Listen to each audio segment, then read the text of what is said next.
जुलाई 3 यानि कि आजदेखि हुने भनिएको काबा मेन्स भलिबल च्याम्पियनसिपको चाहिँ मिति सरेको छ, जहाँ नेपालले पनि प्रतिनिधित्व गर्दै 7 वटा देशसँग प्रतिस्पर्धा गर्दै थियो। जुलाई 3 देखि 10 सम्म हुने भनिएको उक्त प्रतियोगिता चाहिँ सरेको मिति सरेको भनेर जानकारीमा आएको छ। धेरै जनाले प्रश्न गरिरहनु भएको थियो इनबक्समा नेपाली टोलीको बिदाई किन भएन भनेर।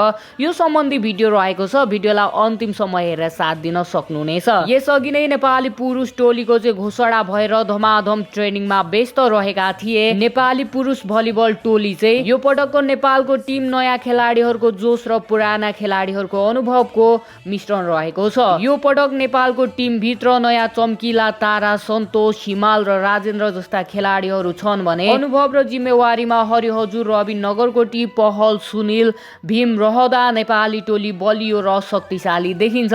नेपालसँगै अन्य 7 वटा देश रहेका छन्, पाकिस्तान, इन्डिया, अफगानिस्तान, बङ्गलादेश, श्रीलङ्का, किर्गिस्तान र उज्बेकिस्तान गरी जम्मा 8 वटा देश बीच चाहिँ प्रतिस्पर्धा हुँदैछ यो पटक काबा मेन्स च्याम्पियनसिपमा। यानि कि आजको दिन जुलाई 3 देखि 10 गते 19 देखि 25 गतेसम्म हुने उक्त भलिबल प्रतियोगिता चाहिँ किन भएन भनेर धेरैले प्रश्न गरिरहँदा जसको उत्तर चाहिँ मिति सरेको छ केही प्राविधिक कारणले गर्दा 22 देखि 30 सम्म, जुलाई 22 देखि 30 सम्म हुने कुरा चाहिँ अहिले सामाजिक सञ्जालमा बाहिरिएको छ।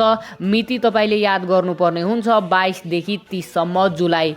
यो मिति आधिकारिक रूपमा त पुष्टि भएर आएको छैन, तर जगदीश भट्टको भनाइ अनुसार चाहिँ यही मिति हुने कुरा चाहिँ जानकारीमा आएको छ। तपाईहरु नझुकिनु होला।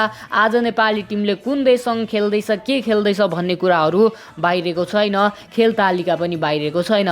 मेरो भिडियो हेर्नुहुन्छ भने आगामी दिनमा म जानकारी दिँदै जानेछु। भलिबल सम्बन्धी यस्तै अपडेटको लागि हाम्रो पेजलाई फलो गर्नुहोस्, च्यानल सब्स्क्राइब गर्नुहोस्। जय भलिबल।